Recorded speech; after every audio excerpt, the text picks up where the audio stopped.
Good evening. Welcome to South Asia Newsline. I'm Akansha Parimu. Here are the top stories we are tracking for you on Monday, the 5th of December. India and Germany ink Migration and Mobility Pact, discuss key global challenges.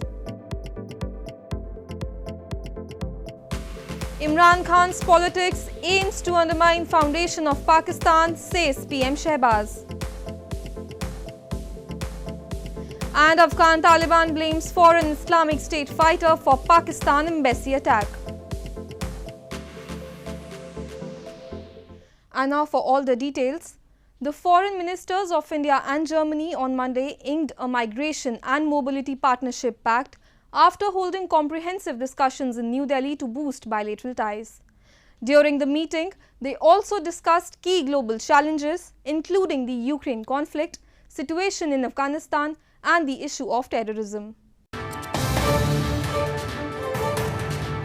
Germany's Foreign Minister Annalena Baerbock on Monday met her Indian counterpart S. Jaishankar in New Delhi and held discussions on ways to further boost bilateral ties and on key global challenges including the Russia-Ukraine conflict, China, Afghanistan and terrorism. Following their talks, the two leaders signed a migration and mobility partnership deal designed to facilitate Indian skilled workers, university students and apprentices to visit Germany. In a joint briefing, Baerbock said Germany sees in India great potential for further cooperation on economic and security issues. Asked whether she saw India as a replacement partner for China, she said no, adding that India had always been a partner for Germany and the European Union. Jaishankar, on the other hand, strongly defended India's import of crude oil from Russia, while noting that it is largely driven by market forces.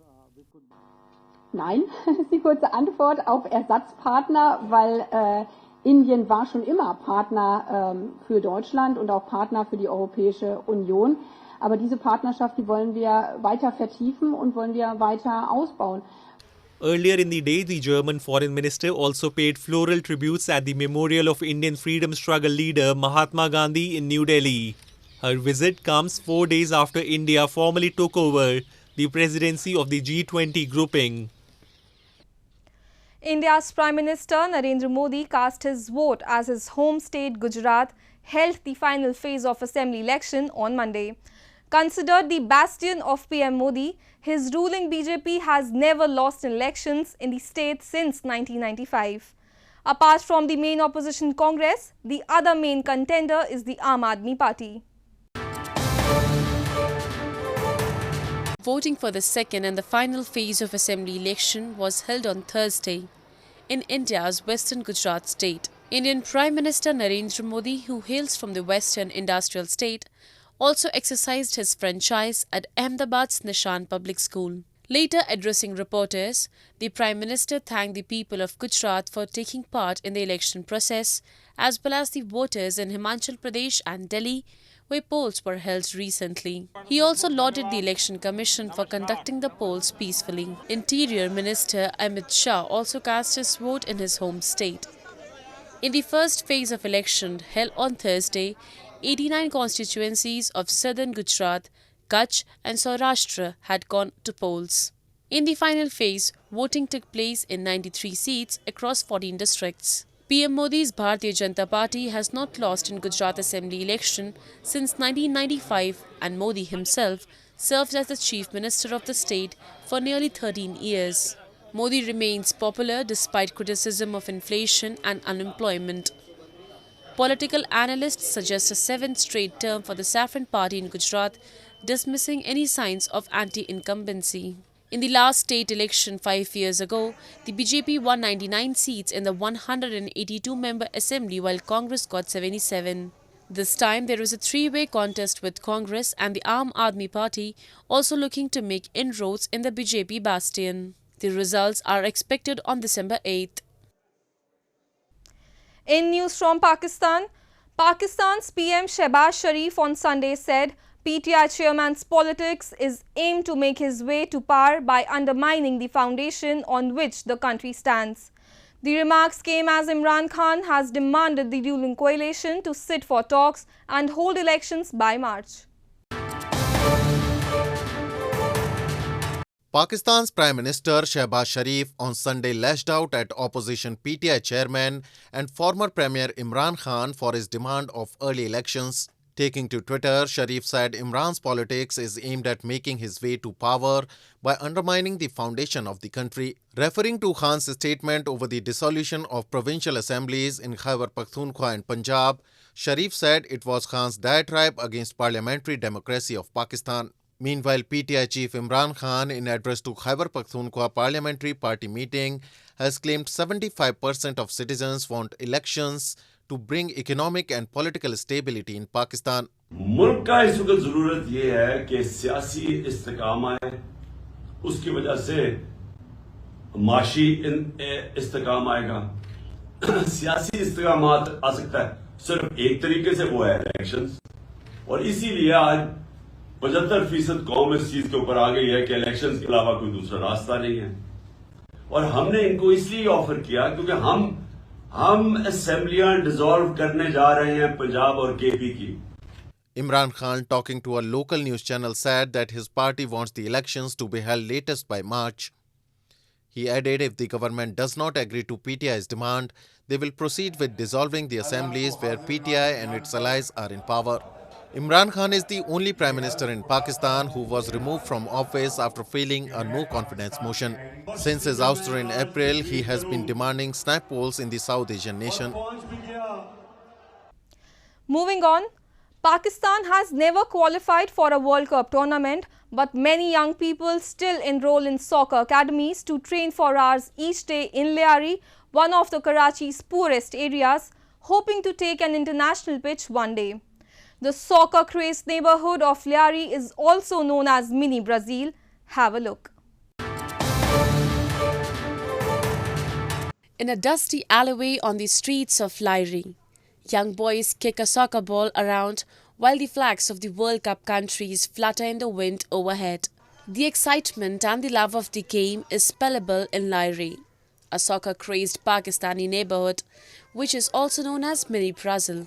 Lyari is one of the poorest neighborhoods in the port city of Karachi. But every 4 years, its narrow alleyways gets plastered and painted with colors of Brazil, Spain and Portugal and large murals of soccer stars. Pakistan has never qualified for a World Cup tournament, but many young residents still enroll in soccer academies to train for hours each day in Lyari, hoping to take an international pitch one day. यहाँ पे इस तरह का जुनून है कि football world cup Qatar नहीं लियारी में हो रहा है। हम इतनी वीडियोस आ चुकी हैं सोशल मीडिया पे, तो मैं ये कहना चाहता हूँ कि फीफा को इन्वॉल्व होना चाहिए फुटबॉल के हवाले से। अब खुद लियारी में देखिए वो यहाँ पे एक प्रोग्राम करे और यहाँ पे फुटबॉल मतलब जिस लेवल पे शायकीन खेलने वालों की है उतनी तादाद देखने वालों की भी है। Last week when Brazil played Switzerland, thousands gathered in Mini Brazil in front of large screens to watch their favorite team. The atmosphere was raucous, with music playing and many turning out in the classic yellow and green jerseys of Brazil. इस कदर है, हम सुबह job पे गए हैं, जो shirt पहन के गए हैं और अभी तक रात हुआ है, मैच स्टार्ट है, इस कदर हमें शर्ट अभी तक पहना है। अगर आ रहे भी हमें शर्ट पहना रहेगा, जीते भी हमें शर्ट पहना रहेगा, हम उतारेंगे नहीं बिल्कुल। When Brazil sealed their entry into the knockout stages with 1-0 win over Switzerland, the fans erupted into wild cheers and dance. In the otherwise cricket-loving Pakistan, football is a popular sport, particularly in rural areas. Yet, the national team is ranked 200th in the FIFA World Rankings. In news from Afghanistan, the Taliban on Monday said that the Islamic State militant attack on Pakistan's embassy in Kabul was carried out with the involvement of unidentified foreign groups with the intention of sowing distrust with Pakistan. Pakistan for decades had good relations with the Afghan Taliban, but recently ties have been strained over security concerns on their common border. Taliban spokesperson Zabihullah Mujahid on Monday said that an Islamic State militant attack on Pakistan's embassy in Kabul was carried out with the involvement of unidentified foreign groups with the intention of sowing distrust with Pakistan. He added that Taliban authorities had arrested one suspect and recovered 2 guns. Islamic State, which fights the Taliban in Afghanistan, on Sunday claimed responsibility for the Friday gun attack on the Pakistani embassy. The Islamic State affiliate in Afghanistan has claimed several high-profile attacks in Kabul in recent months, including a suicide blast outside the Russian embassy in September. Pakistan for decades had good relations with the Afghan Taliban, but recently ties have strained over security concerns on their common border. Pakistan had earlier said that it was consulting Afghan authorities to verify the report of an Islamic State claim of responsibility for the attack, and the country had no plan to close the embassy, and the head of the mission was in Pakistan for consultations.